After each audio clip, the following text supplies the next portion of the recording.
আজকেও আবার এবছরের প্রথম আরেকটা সবজি নিয়ে আসলো, আর এই সবজিগুলো শীতের খেতে আমার কাছে খুবই ভালো লাগে। হ্যালো এভরিওয়ান, আসসালামু আলাইকুম। আশা করি সবাই ভালো আছেন, আমিও ভালো আছি। তো নতুন একটা ব্লগ শুরু করলাম। আশা করি ব্লগটি প্রথম থেকে শেষ অবধি আপনারা দেখবেন, অনুরোধ রইল আপনাদের কাছে।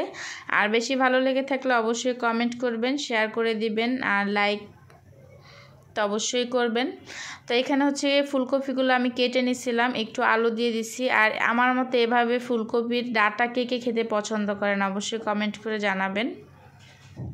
আর কি যে নরম যে ডাঁটাটা থাকে পাতা সহকারে, ওই ডাঁটাটা খেতে কিন্তু ভালোই লাগে।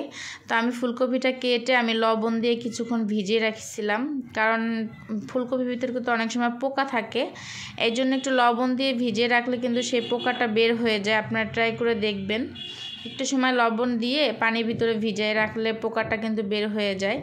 তো এই জন্য আমি লবণ আর পানি দিয়ে আমি ফুলকপিটা ভিজিয়ে রেখে দিছিলাম। আর এদিকে হচ্ছে গিয়ে আমি মশলা কষিয়ে নিছি, ফুলকপির তরকারিটা বসাবো এই জন্য। তো এখানে হচ্ছে গিয়ে আজকে রুই মাছ দিয়ে ফুলকপি দিয়ে রান্না করব। মাছটা আমি ভেজে নিছি আগে থেকেই। আর এখানে হচ্ছে গিয়ে আবার সিম দিয়ে আলু দিয়ে ভাজি করব। সবই আজকে শীতের সবজি রান্না করব। তো এখানে সিম আর আলু হচ্ছে গিয়ে কেটে নিতেছি, আর ওইদিকে হচ্ছে গিয়ে আবার মশলা কষিয়ে নিতেছি। তো আমরা মেয়েরা এরকমই কাজ, একটা থেকে একটা অনেক সময় দেখা যায় আপনাদের সাথে পরিপাটি করে একবারে সাজিয়ে গুছিয়ে এই করি। তো এই কাজগুলো করতে কিন্তু আমাদের অনেকটা সময় লেগে যায়। তো আজকে আর কি যেভাবে ভিডিও করা হয়েছে ওইভাবেই আপনাদের সাথে আর কি শেয়ার করতেছি। তো তরকারি মশলা কষাতে দিয়ে এইদিকে হচ্ছে গিয়ে আমি এই যে ভাজিটা কেটে নিতেছি, কারণ সকালবেলা গ্যাস থাকে না, তো এই জন্য হচ্ছে গিয়ে একটু একা হাতে যেহেতু সব কাজগুলো করতে হয়, এই জন্য একটা থেকে একটা আর কি, একটা কিনা তরকারি বসিয়ে দিছি, আবার কিনা আরেকটা তরকারি কাটতেছি বা থালাবাটি ধুইতেছি। এরকম করেই কিন্তু আমরা যারা মেয়েরা আছি, যারা একা সংসার সামলায়, তাদের কাজগুলো কিন্তু এভাবেই করতে হয়, একটা থেকে একটা নিয়ে কিন্তু বসে থাকা যায় না। আর এই যে ফুলকপি ডাঁটাগুলো কিন্তু দিয়ে দিছি। তো আমার মতো এরকম হয়তো বা অনেকে পছন্দ করেন না, অনেকে পছন্দ করেন। তো কে কে ডাঁটা আর কি রান্নার ভিতরে ব্যবহার করেন ফুলকপি ডাঁটা আর কি খেতে, তো অবশ্যই বলবেন। তো আমার কাছে ভালো লাগে, এই জন্য আমি এই যে নরম ডাঁটাটা আর কি দিই ফুলকপির সাথে।